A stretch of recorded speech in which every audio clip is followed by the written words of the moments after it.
미국 CNN, 한국 공군력 충격적 성장 속도, 영국 KF-21 구매 계약 24조 협의. 빅딜 선언의 프랑스 인리 통한의 후회.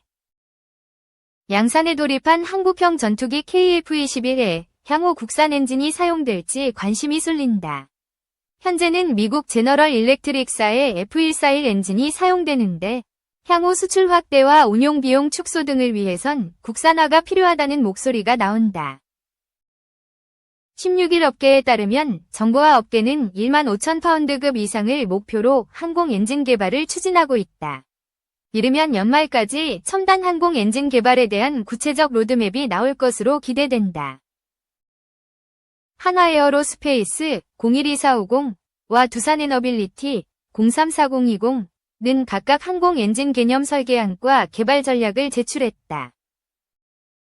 15,000파운드급 엔진은 국산 전투기 KF-21과 무인 전투기 등에 탑재하기 위해 개발된다. 현재 KF-21에 사용되는 엔진은 F141 엔진이다. 한화에어로스페이스가 면허 생산을 한다. 현재 자체 기술로 항공 엔진을 개발할 수 있는 국가는 미국, 영국, 프랑스, 러시아, 중국 등 10개국 미만이다.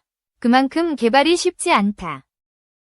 그럼에도 국산 엔진 개발에 나서는 이유는 향후 공군 전력의 효율적 유지와 함께 무인화 등 차세대 전투기 개발, 나아가 무기 수출을 위해 필수적이기 때문이다.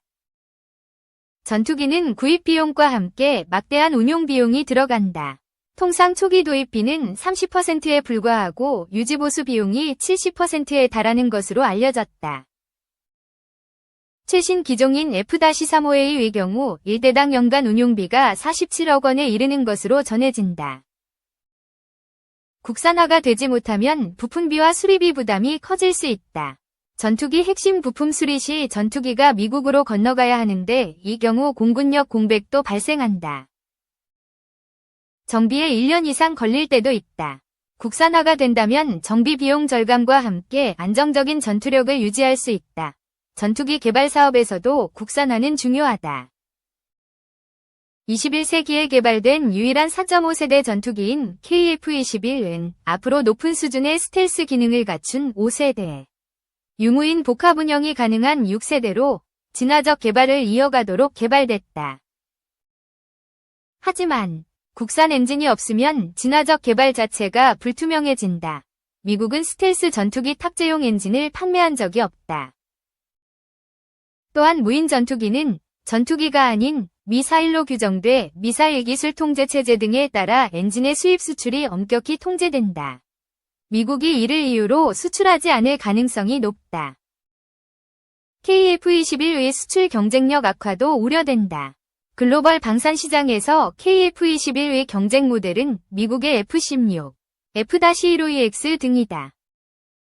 미국이 엔진 공급 제한 등으로 KF-21의 수출을 견제할 가능성을 배제할 수 없다. 수리온 등 다른 국산 항공기에도 외국산 엔진이 탑재되는데 이를 수출할 때 엔진 생산국의 허가를 받아야 하는 등 어려움이 따르는 것으로 알려졌다. 첨단 항공 엔진과 파생용 엔진 개발이 완료되면 약 100조 원의 경제적 파급 효과와 16만 명의 고용 유발 효과도 기대된다. 다만 일각에서는 오방국 수출에 미국산 F141 엔진이 이점이 있다는 목소리도 나온다. 신형 전투기인 만큼 GE 엔진을 사용함으로써 신뢰도를 높일 수 있다는 주장도 있다. 2. 고도 101,000km에서 탄도미사일 요격하는 SM-3 도입한다. 고도 101,000km에서 날아오는 탄도미사일을 요격할 수 있는 미사일 SM-3가 도입된다. 방위사업청은 26일 국방부 청사에서 열린 제161회 방위산업추진위원회 이하 방추위 회의에서 해상탄도탄 요격유도탄을 해외 구매로 확보하기로 결정했다고 밝혔다. 미국산 SM-3 구매는 정부 대 정부 계약인 대외군사 판매 방식으로 진행될 예정이다. 사업기간은 2025-2030년이며 총 사업비는 8,039억 원이다. 미국산 SM-3의 발당 가격이 200억 원 이상임을 고려할 때 도입 발수는 약 40발로 추정된다. SM-3는 해군 이지스 구축함에 배치된다. 방사청은 이 사업을 통해 해상에서 발사하는 탄도탄 요격 유도탄을 확보함으로써 적 탄도탄 위협에 대해 중간 단계에서 실효적 대응이 가능할 것으로 기대된다고 설명했다. 발사된 탄도미사일은 상승, 중간, 하강 단계를 거치는데 SM-3는 요격 고도가 높아 중간 단계에서 요격이 가능하다. SM-3는 중거리 탄도미사일급 이상 탄도탄을 요격하는 미사일로 블록1A의 요격 고도는 100-500km, 최신형인 블록2A의 요격 고도는 101,000km로 알려졌다.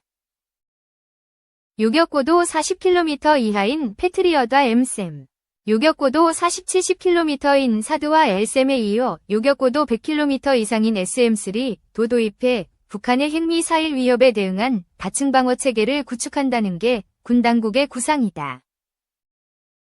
SM-3는 북한이 보유한 IRBM과 SLBM 위협에 대응하는 요격 체계로 활용될 것으로 보인다. 다만 북한이 남측을 공격할 때는 주로 단거리 미사일이 활용될 것으로 보여 발당 가격이 200억 원 이상인 SM-3는 가격 대비 군사적 효율성을 떨어진다는 지적을 받아왔다. 북한이 사거리 3,500km인 IRBM을 고각 발사하면 SM-3로 요격할 수 있다는 주장도 있지만 사거리가 긴 IRBM을 고각 발사해 남측을 공격할지는 의문이다. 고각 발사는 주로 탄도미사일 시험 발사 때 사거리를 제한하기 위해 이용하는 방식으로 알려졌다. 아울러 SM-3는 미국 미사일 방어체계 편입 논란을 야기할 가능성도 있다. 과거부터 SM-3는 북한의 대남 공격 때보다는 중국이나 러시아, 북한이 미국 본토를 향해 대륙간 탄도미사일을 발사했을 때 중간 단계에서 요격하는 무기체계라는 인식이 강했기 때문이다. 방사청 관계자는 이날 기자들과 만나 SM-3 도입은 미국 MD체계 편입이라는 주장에 대해 전혀 별개라며 탄도미사일 하강 단계 요격 미사일만 있는 한국형 미사일 방어 체계의 요격 고도 100km 이상 중간 단계 요격 미사일을 보완하는 것이라고 설명했다. 한편 이날 방추위에선 울산급 배치 함정 건조 계획과 장거리 공대공 유도탄 국내 개발도 의결됐다. 울산급 배치 사업은 노후한 초계함과 호위함 등 경비함정을 대체하는 최신 호위함을 건조하는 사업이다. 사업기간은 2032년까지이며 총 사업비는 3조 2,525억 원이다. 장거리 공대공 유도탄 사업은 한국형 전투기 KF-21에 장착할 공대공 미사일을 국내 개발로 확보하는 사업이다. 방사청은 이 사업을 통해 KF-21의 작전 수행 능력과 생존성이 확보되고 국내 개발을 통해 안정적으로 공급원을 확보함으로써 효율적인 운영 유지가 기대된다. 국산 공대공 유도탄을 KF-21 기본무장으로 장착할 경우 수출 경쟁력이 동반 상승하는 효과가 있을 것으로 기대된다고 밝혔다. 3. 한미일 프리덤 에지 2차 훈련 가까운 시일 내에 시행. 3국은 12일 서울에서 제15차 한미일 안보회의를 개최해 영내 안보 현안 등을 논의했다. 국방부 조창래 국방정책실장, 미국 국방부 카라 에버크롬비 정책부 차관 대리, 일본 방위성 다로 야마토 방위정책국장이 수석대표로 참여했다.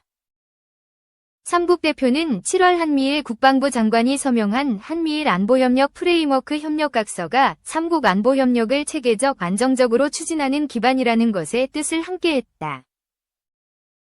향후 3자 훈련을 위한 다양한 기회를 모색하고 올해 말까지 단연간의 3자 훈련 계획을 최신화하기로 했다. 지난 6월 최초로 시행한 다영역 3자 훈련인 프리덤 에지가 한반도를 포함한 인도태평양 지역의 자유평화 안정수호에 기여하고 있음을 높이 평가했다. 이어 가까운 시일 내에 프리덤 에지 2차 훈련을 시행하기로 합의했다. 훈련 시점은 연말쯤이 될 전망이다. 훈련 명칭인 프리덤 에지는 한미연합 프리덤 실드와 미일연합 긴 에지 연습의 앞뒤 단어를 따서 만들어졌다. 지난 6월 말 제주 남방 공해상에서 첫 훈련이 이뤄졌다. 당시 훈련에선 해상미사일 방어훈련과 대잠수함전 훈련, 사이버 방어훈련 등을 실시해 북한 핵미사일 위협에 대한 3국의 대응 능력을 강화했다. 삼국 대표는 러북 군사협력 확대에 심각한 우려를 표명하면서 북한의 핵무기 투발 수단 다양화와 다수의 탄도미사일 발사 시험 등을 규탄하고 한반도 및 영내 안보 불안정을 야기하는 북한의 모든 행위를 즉각 중단할 것을 촉구했다. 또한 남중국해 등 인도태평양 지역에서 불법적인 해상 영유권 주장을 뒷받침하는 중국의 위험하고 공격적인 행동에 대한 각각의 입장을 상기했다고 밝혔다. 양안 문제의 평화적 해결도 촉구했다. 국방부 관계자는 남중국해는 우리 해상수송이나 물류가 대부분 통과해 국익을 좌우하는 곳이기 때문에 그런 곳의 평화와 안정이 안보에 중요한 영향을 미친다는 측면에서 반영됐다고 설명했다.